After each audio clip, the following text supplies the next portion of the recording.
عزیز طلباء و طالبات، آج ہم قواعد کا حصہ پڑھیں گے۔ سب سے پہلے ہم دیکھتے ہیں فعل کسے کہتے ہیں۔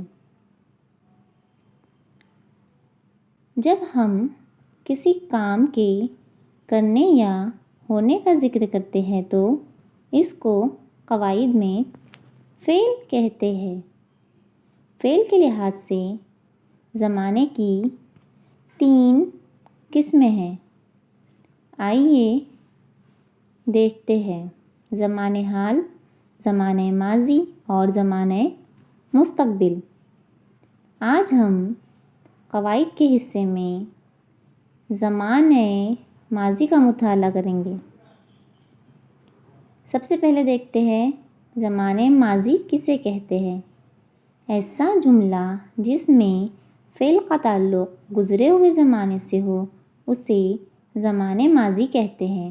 مثال کے طور پر ضمیر قاسم زمیندار تھے، اور مثال ارشد میرا بچپن کا دوست تھا۔ زمانہ ماضی میں تھا، تھی، تھے وغیرہ الفاظ کا استعمال کیا جاتا ہے۔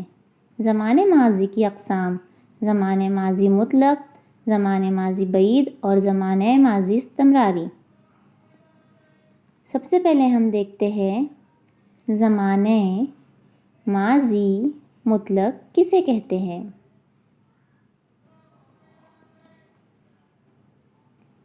ایسا جملہ جس کے فعل سے پتہ چلتا ہے کہ کام گزرے ہوئے وقت میں ہوا ہے اسے زمانہ ماضی مطلق کہتے ہیں۔ مثال تمام قوموں کے لوگوں نے ان کا استقبال کیا۔ اس جملے سے پتہ چل رہا ہے کہ کام ہو چکا ہے، گزرے ہوئے وقت میں مکمل ہوا، اسے زمانہ ماضی مطلق کہتے ہیں۔ زمانہ ماضی بعید: ایسا جملہ جس کے فعل سے ظاہر ہو کام گزرے ہوئے وقت میں بہت پہلے ہو چکا ہے۔ مثال باجے والے دھوبی چمار بھی کھا چکے تھے۔ اب تیسری زمانہ ماضی استمراری: ایسا جملہ جس کے فعل سے معلوم ہو کہ وقت میں بہت پہلے کام مکمل ہو چکا ہے۔ زمانہ ماضی استمراری۔ مثال کے طور پر دادی کی مایوسی بڑھتی جا رہی تھی۔